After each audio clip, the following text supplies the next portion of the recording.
Thanks for joining us. I'm Virginiane in Whitehorse. Our top story tonight, the federal government is moving ahead with 3 projects it says are in the national interest, including 2 in the north. The move marks the first use of new powers created under legislation passed last year, designed to fast-track major development projects. But as Kate McKenna reports, critics are already saying things are still working too slowly. Federal ministers made the trek to Yellowknife to announce next steps to get big things built. I am proud to announce today that the Government of Canada is launching the process that could lead to 3 projects being listed as projects of national interest under the Building Canada Act.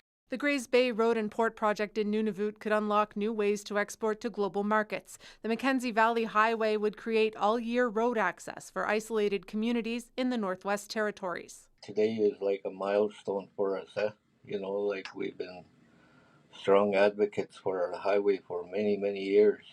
Also on the list, a nuclear waste site in Northern Ontario. These projects have been talked about for decades. Today we make good on a promise we made to Canadians. Less talking, more building. But it's not that straightforward. Ottawa says it's starting the process of potentially deeming the projects in the national interest, allowing them to fast-track approvals, meaning no matter what, there's a long road ahead. This is just more liberal process where they want to cut ribbons rather than get results. Unfortunately, though, the government just seems, for the last year, seems to have just been doing victory laps. And today's announcement doesn't forward these projects. But fundamentally, it's creating a path of resources from their office, constant attention to federal government. They can unlock their budgets. They can help support this. They want to see the money get spent. We want to see the money get spent. This is the first time the federal government has sought to use the extraordinary powers created by Bill C-5 that allow them to bypass some rules and regulations to get things built faster. But speaking to reporters, ministers stressed that an environmental review and Indigenous consultation is mandatory. Kate McKenna, CBC News, Ottawa. While new smart meters for homes and businesses are coming to the Northwest Territories and the Yukon, the federal government announced over $4 million to help Nuka Power install 10,000 meters over the next 3 years in 9 NWT communities. ATCO is getting $7.5 million to install about 20,000 meters in 19 communities in the Yukon. Federal ministers made the announcement at the utilities offices in Yellowknife yesterday, and according to NWT's MP Rebecca Alty, the investment in new meters promises to be a first step in modernizing the territory's aging electrical grid. Meeting the growing demand for electricity will require significant investment. It will require stronger connections between regions, new infrastructure, and partnership with Indigenous peoples, provinces, territories, utilities, and industry. It will also require us to make use of Canada's diverse energy strengths. The investment is part of a $16 million package to support clean energy infrastructure in British Columbia, Yukon, and Northwest Territories. It draws from a $4.5 billion program launched in 2021 to support new power generation and grid projects across Canada. While the Yellowknife Airport will soon upgrade its runway structure, Transport Minister Stephen McKinnon announced earlier today $1.2 million for the project. The airport will construct a runway and safety area at its primary runway. This is an incredibly good news announcement for the Yellowknife Airport, for the continuity of operations here, and indeed the safety of all those who come through this facility. It will ensure that the over 600,000 passengers who use this airport yearly are able to travel safely and efficiently, and it's also an example of how our government is investing in the infrastructure that vibrant communities need to be a great place to work, live, and raise a family. It's more than about just infrastructure, it's about strengthening connections, supporting economic opportunity, and ensuring that northern communities continue to have access to safe and reliable air transportation for years to come. These buffer zones are designed to reduce damage and protect passengers from injury during an accident. The airport says it hopes to begin construction in August. To the Yukon now, where a new lawsuit blames a Vancouver-based mine engineering firm for the 2024 Eagle Gold Mine heap leach failure. Receiver PricewaterhouseCoopers, who's currently managing the gold mine, filed a suit Friday in the Supreme Court of British Columbia against GDS Energy and Mining. It accuses the firm of negligence and breach of contract. Dana Hatherley reports. The lawsuit says JDS was responsible for the design and construction of the heap leach facility. It claims JDS failed to do its job properly. Alleged failures include inadequate testing and not dealing with the risks of stacking ore in a cold climate. The lawsuit requests compensation for losses of mining operations and property damage to the site. It doesn't specify an amount. The allegations haven't been tested in court. It's been 2 years since the catastrophic failure at the largest gold mine in the Yukon's history. That saw a landslide release cyanide solution into the ground in nearby waters. Remediation is underway as the receiver looks to sell the mine. The Yukon government will loan the receiver up to $220 million for cleanup. In an email, a mines department spokesperson says any damages awarded could help pay back that loan and take the burden off taxpayers. Dana Hatherley, CBC News, Whitehorse. There's a new development tonight in the Nutsalin Bay Bridge construction project in Teslin. The Yukon government has hired a new consulting firm. This comes after the government recently ended its contracts with the project's last engineering and construction companies. OVE North America Limited will now provide engineering oversight. It will also help with creating a new remediation design. Construction stopped last year due to soil instability near the bridge supports. The Yukon government says construction will resume once a new design is ready. But there's still no timeline for the work or new estimate of what it will cost. Meanwhile, the government says the old bridge is still safe to use. In other news, the Grand Chief of Council of Yukon First Nations says she hopes the Yukon government works more closely with individual First Nations.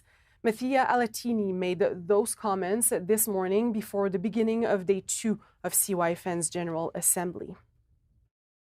The lesson from previous sittings of government is implementation of our agreements through litigation is time-consuming, and we don't have that time. When we look at what is required, collaboration is required. First Nation governments need to be at the table, need to be assisting and designing legislation that works for everyone. Alatini also says collaboration is needed to help fix a lot of systemic issues, including the territory's ongoing substance use crisis. One of the resolutions from last year's General Assembly was to bring Yukon First Nations together to address the problem. But attendees this year say there's still more to be done. One chief said that while people are transported out of the territory for treatment, healing is not guaranteed. And the reason being is there's no support services when they come back to their respective communities. And that's the real issue. It's fine to send them out to treatment, but if there's no follow-up care or aftercare for these individuals, then it's a revolving door. They end back in the same system, the same cycle. Two chiefs' committees provided updates on education and health this afternoon. The committees on mining, energy, and energy will present their updates tomorrow. Professional Development Week for Nunavut teachers has been moved from February to May. That change will be for the 2027-28 and 2028-29 school years, but some education officials say they weren't consulted on that decision. Bianca McEwen has more.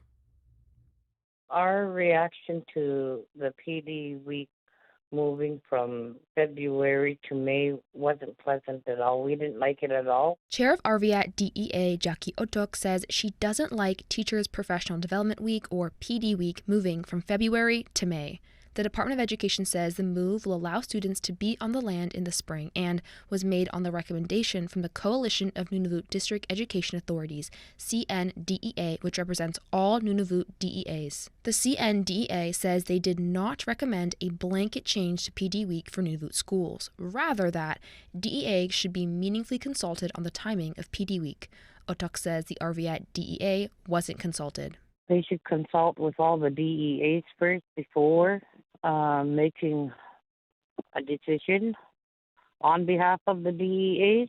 The Cambridge Bay, Kugluktuk, and Rankin Inlet DEA also told CBC they weren't consulted. Cambridge Bay DEA Office Manager Caitlin Wilson says the change could create attendance issues. May is when we begin to have 24-hour daylight and attendance tends to drop drastically. Having the students off for a week during this time could entice them to not attend the last month of classes. She says her DEA wrote a letter to the CNDEA and the government sharing their concerns. They're meeting with the CNDEA in August. Nunavut Teachers Association President Justin Matchett says he also wasn't consulted. He says this move will end PD Week conferences. We find it a very irresponsible use of funds to hold a multi-million-dollar conference with 2 weeks left of school when it comes to professional development. So this decision effectively ends that, and it's really unfortunate. The CNDEA says some high Arctic DEAs raised concerns about a February PD Week and wanted it moved. CBC was unable to reach these DEAs by deadline. The government says it will monitor the impact of this decision and adjust based on feedback. Bianca McEwen, CBC News, Iqaluit. In northern Manitoba, the University College of the North has announced it's leading a new garbage waste management network. The network includes 11 universities from 5 Arctic countries. An associate professor from the university leading the network says its goal is to collaborate and learn from Arctic communities to help better manage garbage. We are not just trying to do something academic and that is it. We are really interested in working with communities to create tangible changes that work, changes that make sense in communities. SOA says the network will meet in July to start developing plans.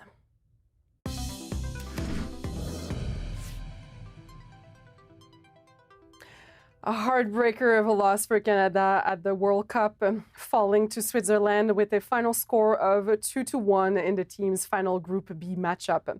The CBC's John Hernandez has all the details from Vancouver, where the game unfolded. It was a nail-biter right until the very end. Canada falls 2-1 to Switzerland in a tightly contested matchup.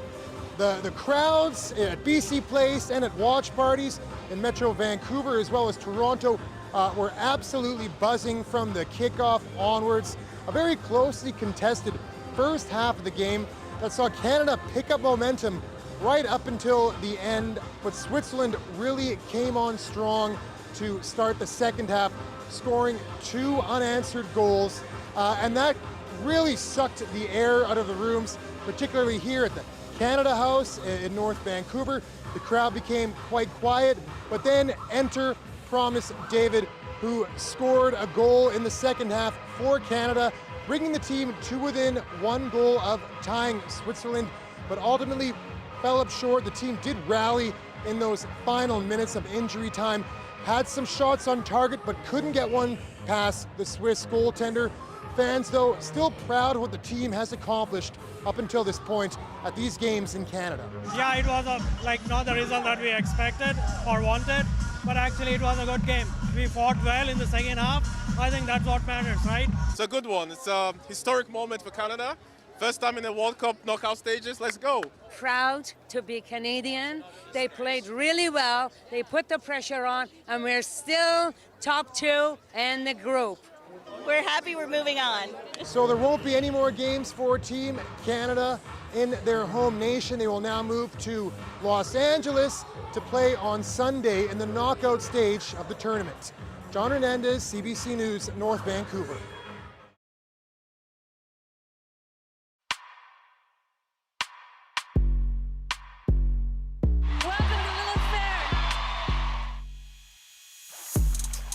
This is our living story.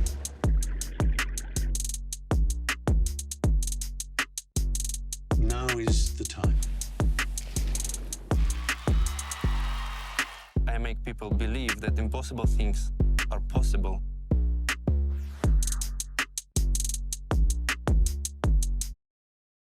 Looking for stories about Indigenous peoples from across the country? We know where you can find them. Zinez Hotier, my name is Edzi Ulevrin, and I'm Tahltan Nation and Taku River Tlingit First Nation. CBC Indigenous. My name is Brett Forster, and I'm from the Chippewas of Kettle and Stony Point First Nation. Creative. Engaging. Informative. Grounded in First Nation, Métis, and Inuit communities.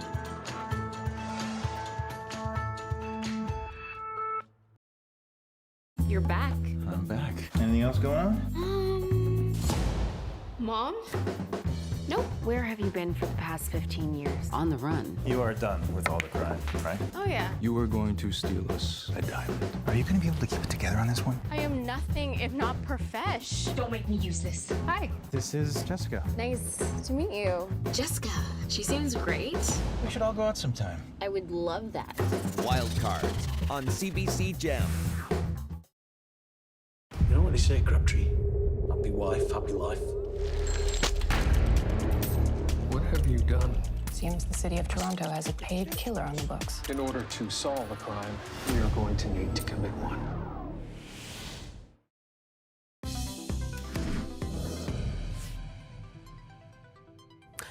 Tundra fires remain relatively rare in Nunavut, but scientists are closely watching changes across the Arctic landscape. Warmer temperatures, thawing permafrost, and changing vegetation could create conditions that are more favorable for fire. Carl Cardinal reports. Researchers with the Canadian Forest Service have spent the last few years studying tundra fires across northern Canada. Dr. Piyush Jain is one of the scientists leading that work. He says many tundra fires likely went undetected in the past. Using satellite imagery, researchers are now identifying previous fires and building a better understanding on how they occur. We found a bunch of new fires, actually around 200 new fires that had happened basically in northern Canada that were not previously mapped. While the data does not yet show a clear increase in tundra fire, Dr. Jain says future conditions could change that. More vegetation, drier soil, and increased lightning could all contribute to greater wildfire risk in the Arctic. Announced by the Minister of Community Service, Greg Simalak, the ongoing research comes as the territory joined earlier this month a national wildfire agency. While much of Nunavut lies above the tree line, changing environmental conditions, including thawing permafrost and warmer temperatures, are increasing the risk of tundra fires and their potential impact on communities and infrastructure. The new partnership with the Canadian Interagency Forest Fire Centre will give the territory access to national wildfire expertise, training, and emergency resources as it prepares for future fire season. Carl Cardinal, CBC News, Iqaluit. Yukon fire officials say 21 new wildfires started in the territory over the long weekend. Lightning ignited almost all of them, and the majority are in the Dawson area, so crews are aggressively fighting several of them. And another major fire is burning approximately 30 kilometers north of Carmacks. Crews there have encircled that fire with a hose line and put out hot spots near the edge. We'll continue to follow this developing situation. Talking about wildfires, well, a massive one burning in Wood Buffalo National Park is sparking concerns for an endangered species once pushed to the brink of extinction. As Kate Cal explains, the flames threaten a crucial nesting ground of the majestic whooping crane. Burn scars zigzag through Wood Buffalo National Park in Canada's north. This is pretty prime whooping crane habitat. A wildfire discovered last month grew to more than 51,000 hectares after it encroached on the nesting grounds of endangered whooping cranes. Certainly the fire did progress through the nesting ground, but that nesting matrix is quite a large area. But certainly there's a good portion of that southern whooping crane habitat that has not been touched by the wildfire. Nearly extinct in the 1940s, numbering only around 20 birds, the flock is rebounding slowly,